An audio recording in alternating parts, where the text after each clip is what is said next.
Before we begin, please take a moment to hit that subscribe button and give this video a thumbs up. Your support helps us bring these deep, shocking investigations to a wider audience.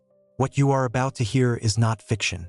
It is a true story of a young man who vanished from a luxury cruise ship and was found 2 years later on a deserted island, barely alive and covered in scars. The truth will terrify you. Let's dive in. On May 10, 2014, the port of Miami was alive with the electric hum of excitement. Thousands of vacationers streamed through the terminal, dragging suitcases and clutching boarding passes. Among them was 19-year-old Jerome Tucker, a college student who had just completed his first year at university. His parents, wanting to celebrate his hard work, had given him a gift that most kids his age could only dream of: a 7-day Caribbean cruise aboard the Oceanic Voyager, one of the largest and most luxurious ships in the fleet. Jerome was tall, lean, and had a smile that could light up a room. He loved the ocean. He had grown up near the Florida coast, spending summers fishing and swimming. This trip was supposed to be his first real adventure alone. A week of sun, turquoise water, and total freedom. He boarded the ship at exactly 1:45 in the afternoon. The Oceanic Voyager was over 1,200 feet long, longer than 3 football fields. It carried nearly 3,000 passengers and over 1,200 crew members. It had swimming pools, theaters, restaurants, and bars. It was a floating city, completely self-contained. Jerome spent his first day exploring every deck, taking more than 50 photos with his phone, and sending about 20 text messages to friends and family. He was having the time of his life. At 7:30 that evening, he sent a final message to his mother. "We've gone into open water. Losing signal. See you in a week." She replied with a heart emoji and told him to have fun. That was the last time anyone heard from Jerome Tucker for 2 years. The first day of the cruise passed without incident. But on the second night, May 11th, the ship was sailing through the Florida Straits, heading toward the Bahamas.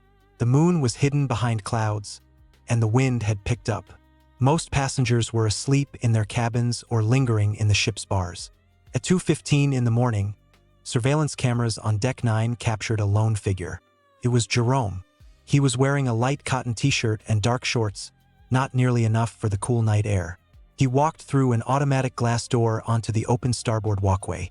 The video showed him standing by the metal railing, looking down at the dark, swirling water. He seemed restless, maybe unable to sleep. He stood there for a minute, then began walking slowly toward the stern. At 2:18 a.m., he stepped into a section of the deck that was under repair, a so-called blind spot where the cameras had been temporarily removed because workers were fixing ventilation shafts. No other camera on the entire ship ever recorded him again. The next morning, at 8:15, a maid named Maria Rodriguez knocked on the door of cabin 412. No answer. She knocked twice more. Nothing. Using her master key, she opened the door. What she saw was deeply unsettling. The bed was unmade, the sheets crumpled, but the cabin was otherwise tidy. The bathroom was completely dry. No one had showered since the previous evening. On the bedside table lay a cell phone, a leather wallet stuffed with cash and credit cards, and a U.S. passport. These were items that no passenger would ever leave behind voluntarily. The electronic door lock log showed that the cabin door had last been opened from the inside at 2:10 a.m., just minutes before Jerome was seen on deck. The ship's captain was notified by 9 a.m.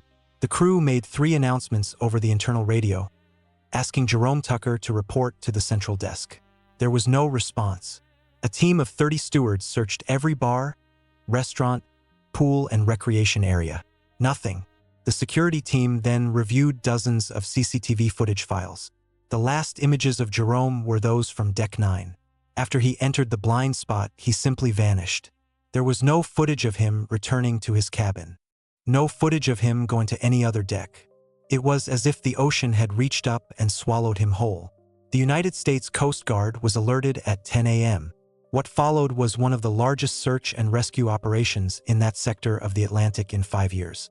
The Coordination Center in Miami deployed dozens of high-speed rescue boats and 3 heavy helicopters equipped with thermal imaging cameras.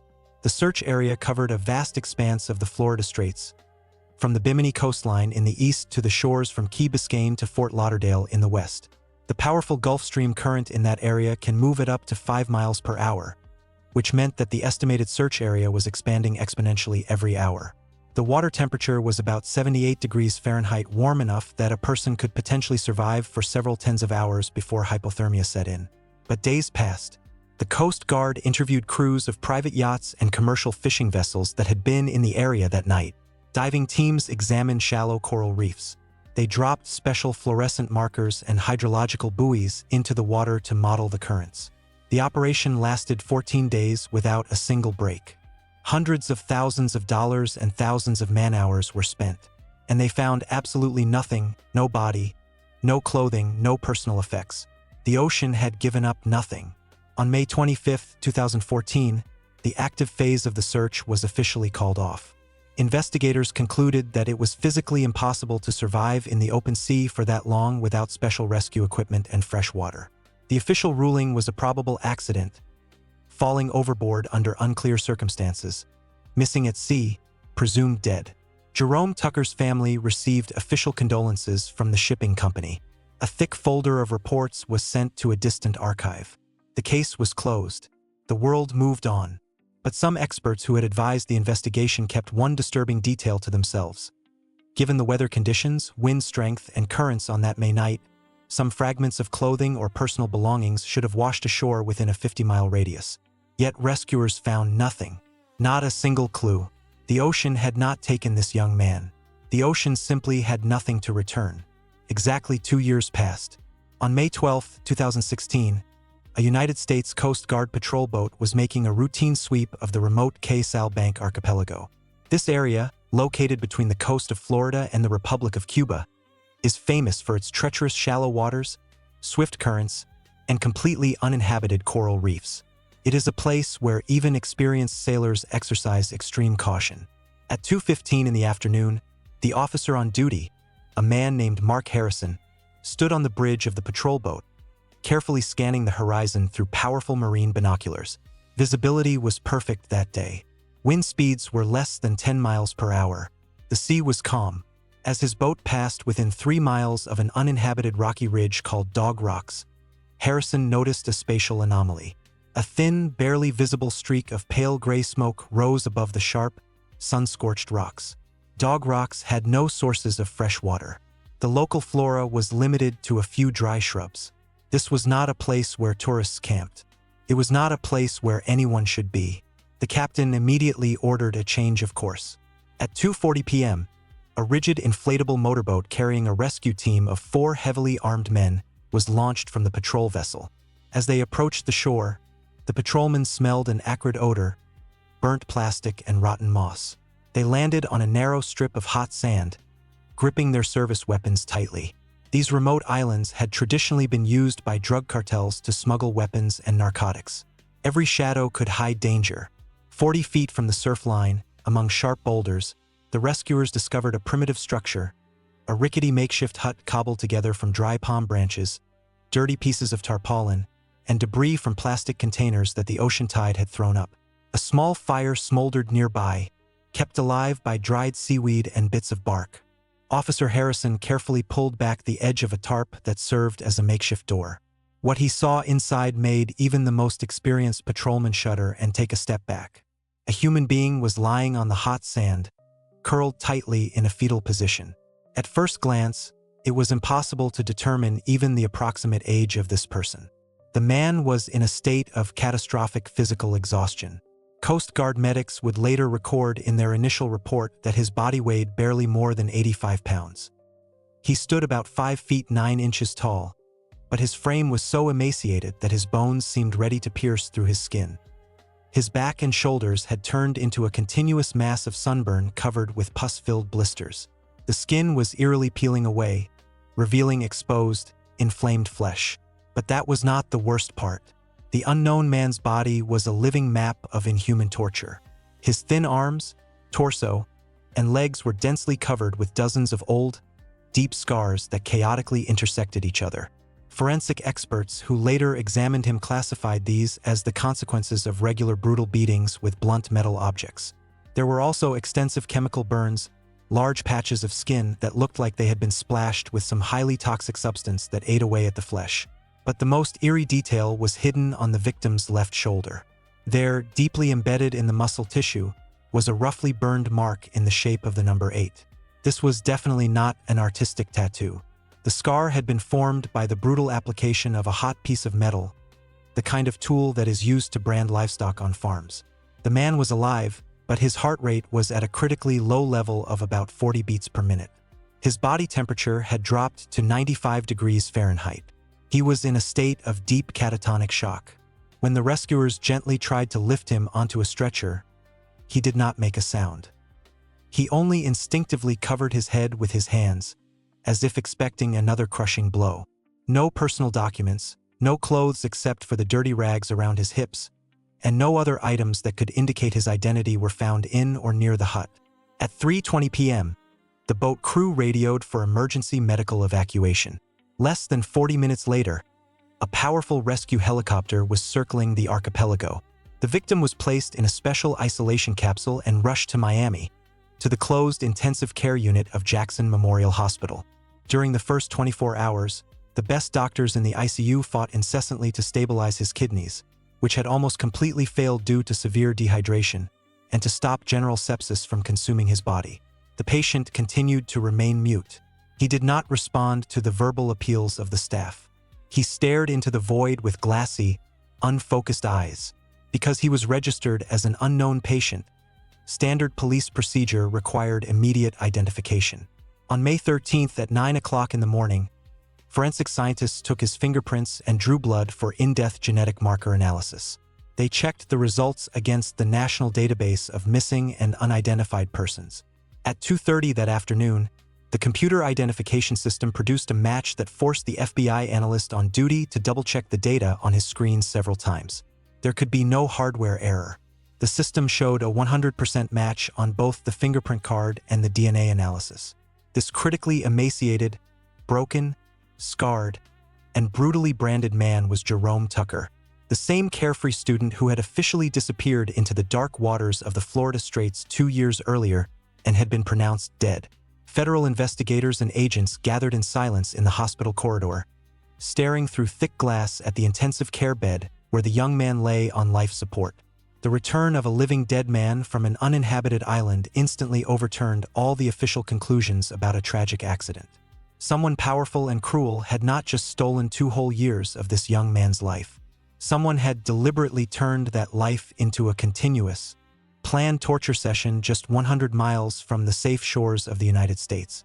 And what was most horrifying was that the perfectly burned number 8 on his mangled shoulder clearly indicated that Jerome was not the only victim. Somewhere out there, in impenetrable mangroves or underground concrete bunkers, there were still numbers 1, 2, 3, possibly dozens of other survivors just as desperately waiting to be found. For the first 21 days in the closed intensive care unit, Jerome Tucker remained absolutely silent. According to medical journals, he was constantly in a state of high anxiety. He panicked at the sound of footsteps in the corridor. He refused to close his eyes unless the overhead lights were on. Criminal psychologists from the FBI who specialized in victims of prolonged hostage situations were immediately brought in to work with him. The doctors carefully recorded every detail of his condition. A body so exhausted that even swallowing water caused physical pain. Only on June 3, 2016, when his physical indicators finally showed a stable positive trend, did a turning point occur. For the first time, Jerome focused his eyes on an agent and asked for a pencil and a piece of paper with a subtle gesture.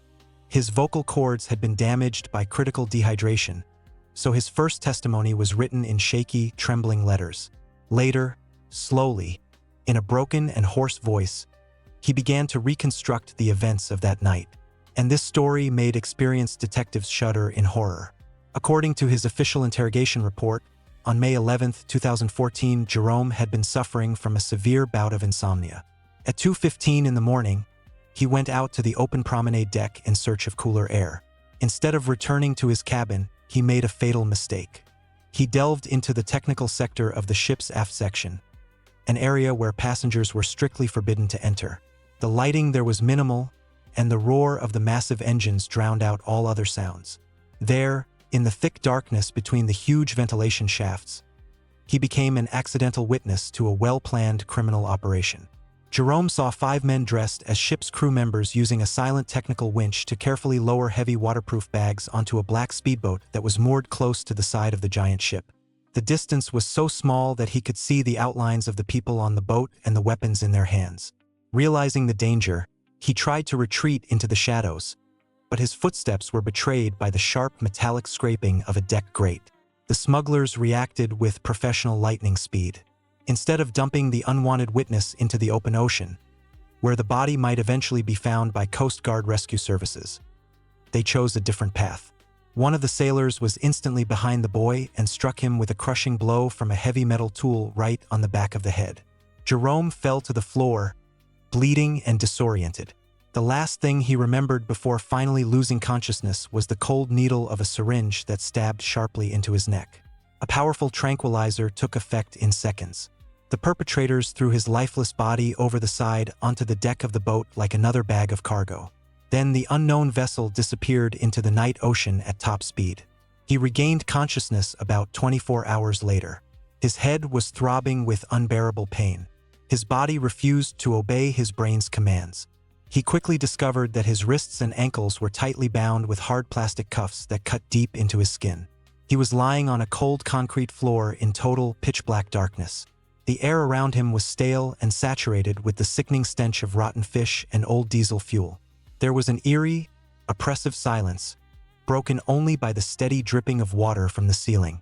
As he tried to free his stiff arms, he suddenly heard a sound in the darkness that made his heart stop for a moment. Just a few feet away, someone groaned a long, hoarse, desperate sound and clanked a heavy metal chain against the concrete. He was not alone. The place where the smugglers had taken the unconscious student was not marked on any modern tourist or navigation map.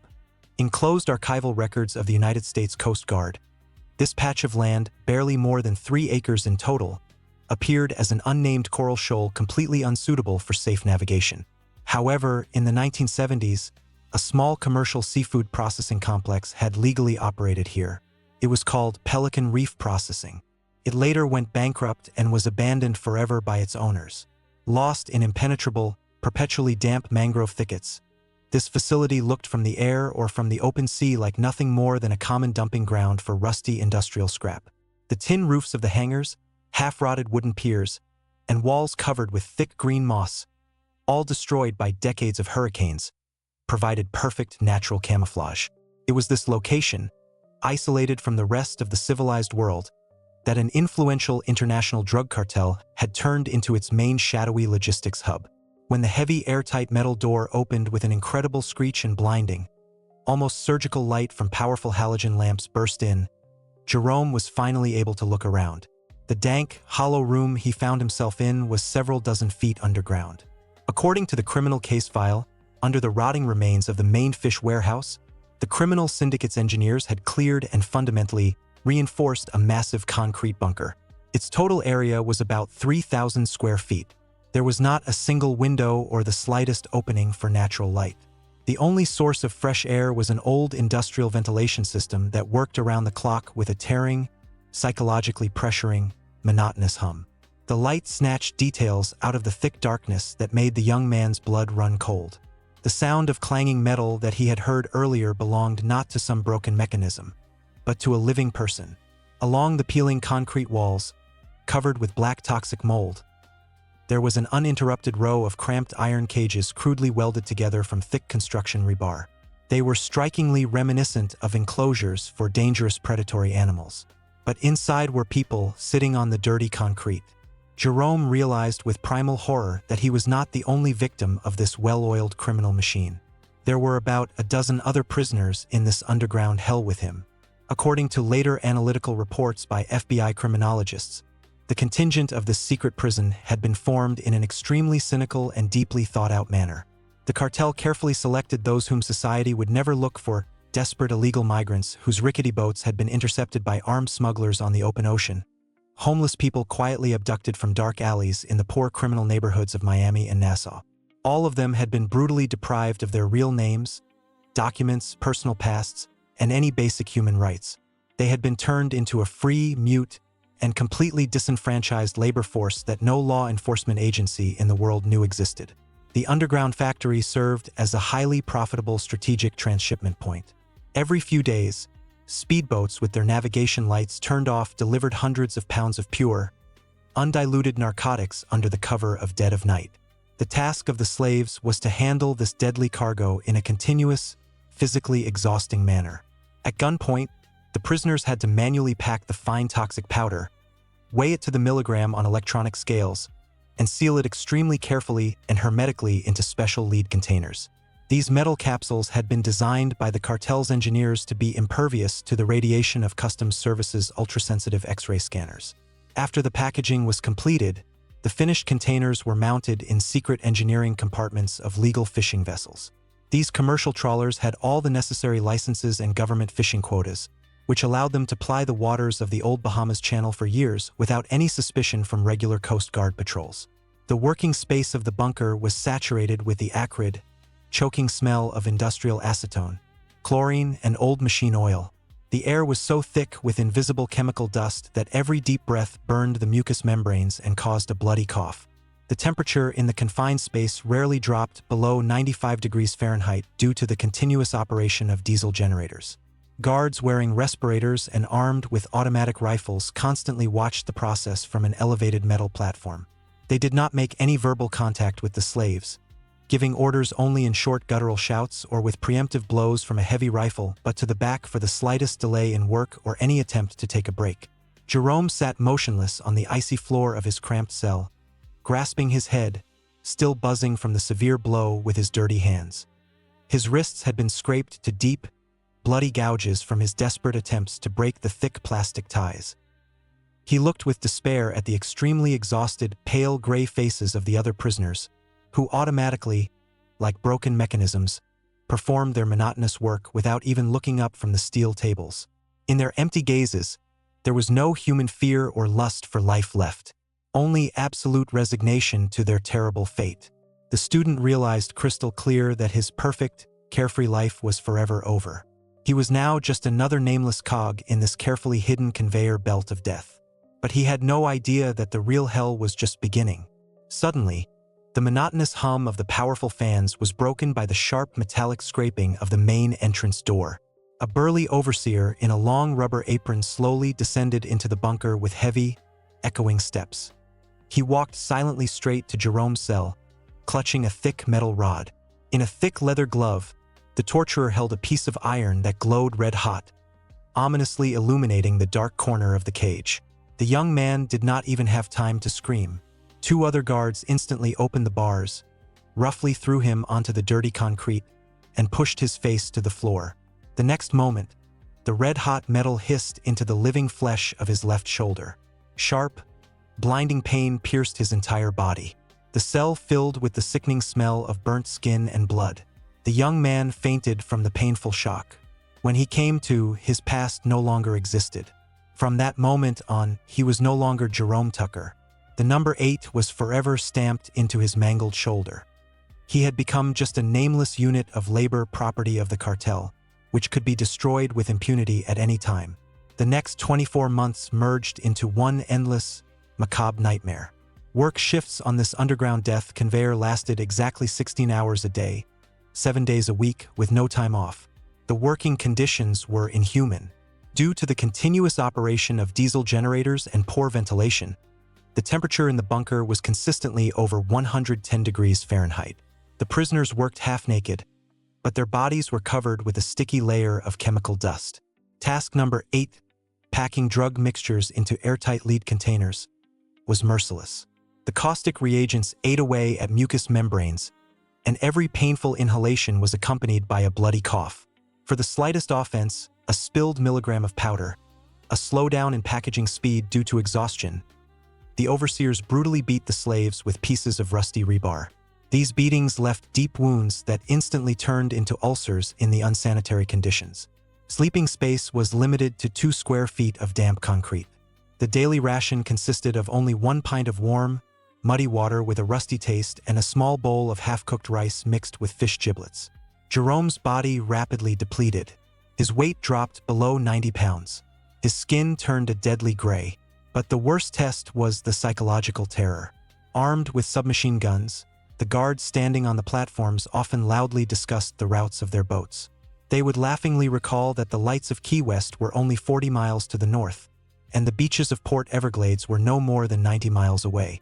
Civilization was just around the corner, but it was completely out of reach for the prisoners of the underground bunker. Escape seemed impossible. Even if someone managed to slip past the dog patrols, the ocean waited ahead. To swim those miles meant certain death. Powerful currents would carry a fugitive into the open sea, and schools of tiger sharks would leave no chance of survival. Death was a common occurrence at Pelican Reef. In 2 years, Jerome saw 4 men crushed by the underground conveyor belt. They could not withstand the hellish rhythm. Some died of critical exhaustion. Some had their lungs collapse from the toxic fumes. Others were killed by infections from a simple cut. When another slave died at his work table, the process did not stop. 2 overseers would take the lifeless body by the legs and drag it up the concrete stairs. There were no graves, no rituals. The bodies were simply thrown off a high rocky cliff into the dark, stormy waters of the ocean, to the delight of sea predators. The next day, a boat would bring a fresh living unit, which would have the dead man's number burned into its flesh. More than 700 hard days passed this way. Jerome had almost forgotten his real name. He had resigned himself to the fact that he would forever remain at the bottom of the Florida Straits, that his life would end in that dark, chemical-soaked bunker, and no one would ever know what had happened to him. But in early May 2016, the monotonous rhythm of the underground prison was broken. The air in the bunker became even more stifling due to a sharp drop in atmospheric pressure. The guards began talking nervously into their walkie-talkies. Their usual smug smiles disappeared from their faces. Supervisors ran chaotically between the steel tables, loudly ordering the prisoners to pack up the most valuable equipment and throw unfinished goods into boxes. The student, whose hearing had been incredibly sharpened by 2 years in the dungeon, heard a formidable, low rumble through the thick concrete walls. It was not the sound of boat engines. It was the voice of nature itself, and it was approaching the island at terrifying speed. According to official meteorological reports from the National Hurricane Watch Center in Miami, in the first days of May 2016, an abnormally powerful tropical cyclone of Category 3 had formed over the warm waters of the Caribbean. Atmospheric pressure was rapidly falling. Barometers recorded critical levels. Gusts of storm wind reached 130 miles per hour. Huge, leaden storm clouds covered the sky over the Florida Straits, turning a bright sunny day into a pitch-black, ominous night. For the crime syndicate that had been carefully concealing its logistics hub on the low-lying island of Pelican Reef, this storm signaled immediate and unconditional evacuation. The cartel's radar systems warned the militants in advance of an impending wall of water over 20 feet high. Flooding of the mangroves and the entire territory of the old cannery was absolutely inevitable. Panicked, chaotic evacuation began. Judging from entries in rough logs found later by investigators and from intercepted radio transmissions, the attackers had no more than 3 hours before the hurricane would make any navigation deadly. The militants hastily loaded their most valuable possessions onto speedboats, automatic weapons, satellite equipment, expensive generators, and tightly packed batches of packaged drugs. In all the commotion, none of the guards were interested in the fate of the live goods. They simply locked the heavy airtight doors of the underground concrete bunker from the outside, turning the massive steel valves all the way up. They did not waste precious minutes trying to get the exhausted slaves out or even give them a minimal chance of escape. When the last of the smugglers' boats left the old wooden pier and disappeared into the stormy gloom, 15 prisoners remained buried alive in the concrete trap. Suddenly, the main diesel generator shut down. The dungeon plunged into absolute, physically tangible pitch blackness. An hour later, a storm surge of water from the angry ocean hit the defenseless island with crushing force. Icy, salty liquid began to seep rapidly through microscopic cracks in the old brickwork and gushed through the ventilation shafts that had been left open to the outside with a deafening, frightening roar. Primitive animal panic exploded in the blackness. People screamed frantically, prayed in different languages, and beat their bloody fists against the impenetrable steel doors in utter desperation. The water rose at a frightening rate, first ankle-deep, then knee-deep, and soon the icy mass reached chest height. The temperature of the water was no more than 60 degrees Fahrenheit, which in a confined space led inevitably to rapid and fatal hypothermia. Jerome, whose survival instincts had been sharpened to the extreme during 2 years of continuous exposure to hell, realized clearly that they could not open the main door under any circumstances. Acting blindly, he and another unnamed prisoner groped at the bottom of the flooded room for a piece of heavy iron pipe, eaten away by aggressive chemicals, that had fallen off the metal frame of an old desk. Standing up to their necks in swirling icy water, they struggled to reach the narrow opening of the old ventilation shaft at the far end of the hall. The exit was blocked by a thick metal grate firmly embedded in the concrete. In complete darkness, suffocating from a catastrophic lack of oxygen and constantly choking on dirty, salty foam, the two young men began desperately beating the rusty pipe against the old fasteners. Each blow sent a wild, piercing pain through their critically exhausted muscles, but the animal fear of imminent death gave them superhuman strength. Finally, one of the bolts gave way with a loud grinding sound. The massive grate bent to one side. Jerome's comrade, succumbing to blind panic, made a fatal mistake. He was the first to rush into the narrow concrete sleeve. His broad shoulders got stuck in the deformed passage. He began convulsively struggling in the cramped space, swallowed water, and fell silent, tightly blocking the only way to escape. The water level in the bunker was now touching the concrete ceiling, leaving only a tiny layer of air. Jerome had to take the most frightening and cruel step of his life. Using all the strength he had left, the student pushed his friend's lifeless body aside and squeezed into the narrow gap. The sharp edges of the rusted metal mercilessly dug into his body, tearing deeply into his skin and muscles, leaving deep furrows, but he continued to crawl maniacally upward toward the howling storm wind. When he reached the surface, he collapsed onto the eroded, flooded ground. The hurricane raged all night. Jerome miraculously survived by clinging to the thick roots of a fallen mangrove tree with his cut and bleeding hands. When the storm finally subsided the next day, the island was a dead wasteland, plowed by the merciless wind, every structure flattened or torn apart. For several agonizing days, the young man survived all alone among the ruins. He ate raw, tough shellfish that had been washed ashore by the fierce waves. He collected precious rainwater drop by drop into surviving fragments of plastic canisters. Every day, overcoming the terrible pain from his festering wounds, he sat for hours on the hot stones, never taking his eyes off the endless horizon. Finally, on the 5th day of continuous wandering around the destroyed cannery, his glazed, inflamed gaze caught a white in the distance. It was a patrol boat making a routine round of the area. Rescue was very close, but as Jerome looked at the rapidly approaching modern vessel, he suddenly felt an icy coldness run down his back, a coldness that had nothing to do with the ocean wind. On board the rescue boat, he could clearly see a uniformed man whose profile seemed eerily familiar. It was the face of the same security officer who had stood on the deck of the cruise ship 2 years ago and watched in absolute cold blood as the beaten student was thrown into the darkness. The testimony that special agents from the FBI and the Drug Enforcement Administration's forensic scientists carefully recorded minute by minute in that closed intensive care unit had the effect of a nuclear bomb suddenly exploding in the high offices of the United States law enforcement system. The information provided by the exhausted young man, slowly, overcoming enormous physical and psychological pain, was so detailed, geographically accurate, and unprecedented in its criminal scope that the Florida Attorney General personally authorized the largest interagency special operation in a decade. The campaign was officially codenamed Black Reef. On May 23, 2016, at exactly 4 o'clock in the morning, the Joint Strike Group began its active phase.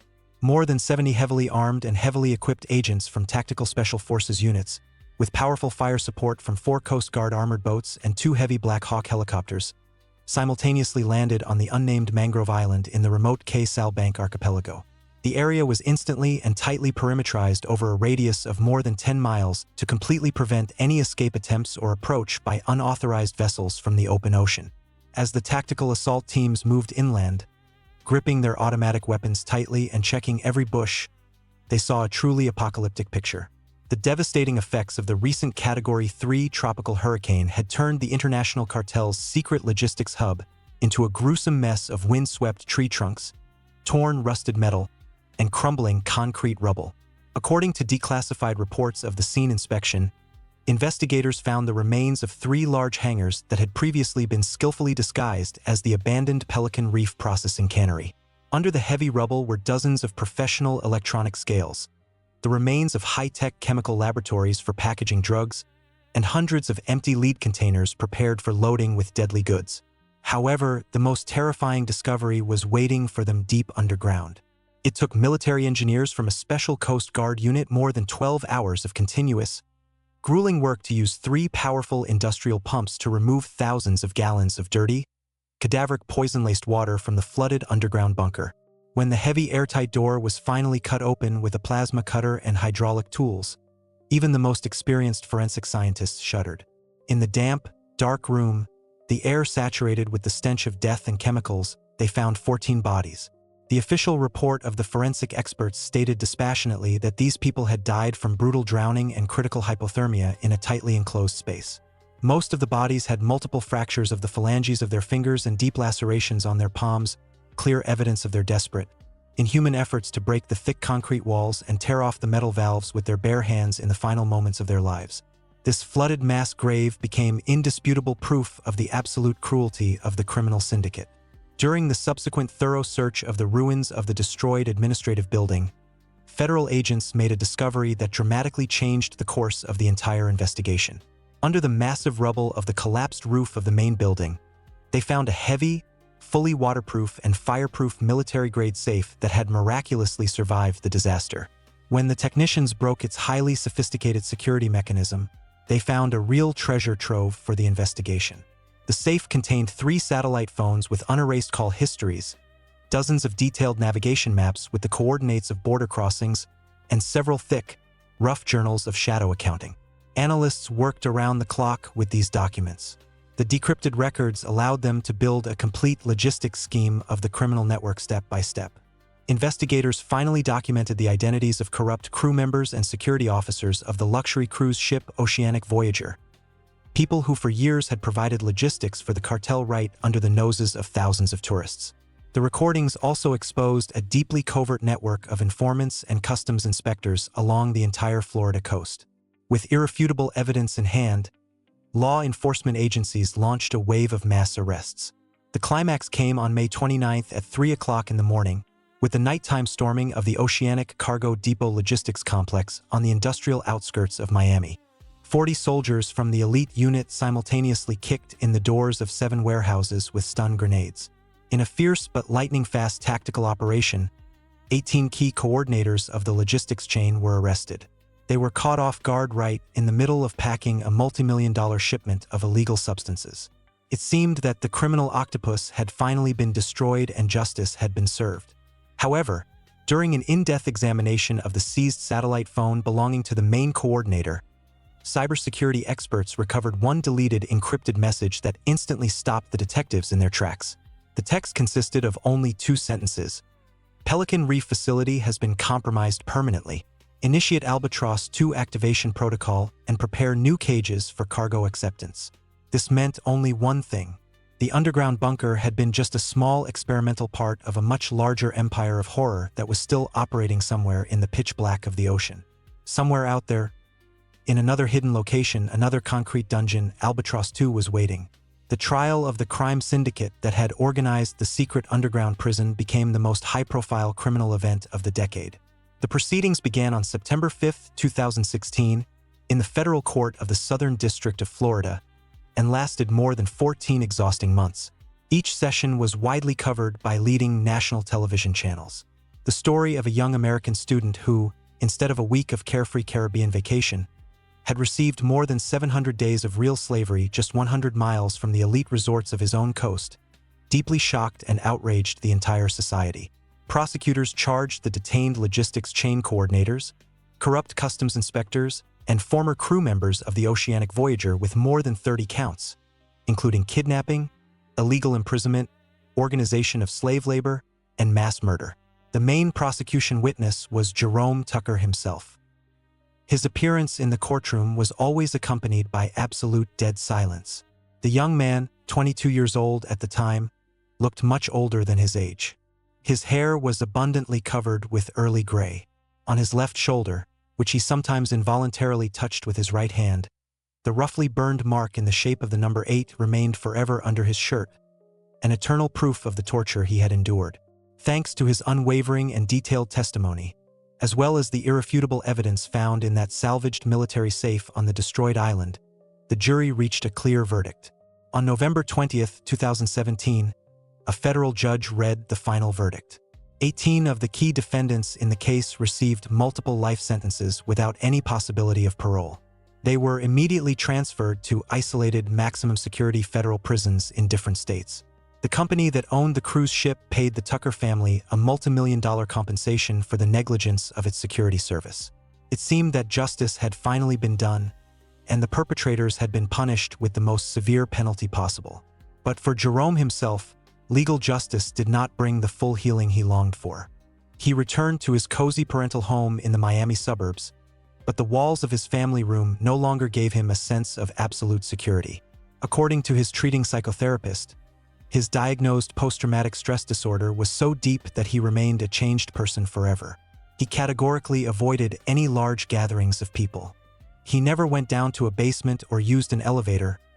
He panicked in fear of being in a confined space without windows. His nightmares were so realistic that he could only sleep with the overhead light on. He checked the door locks in his house 5 or 6 times every night. His biggest phobia was the ocean, the same endless, majestic Atlantic that he had once loved so sincerely as a child now caused him paralyzing, animalistic terror. Jerome never set foot on the warm sands of Florida beaches again. He never got closer than a few miles to the surf line.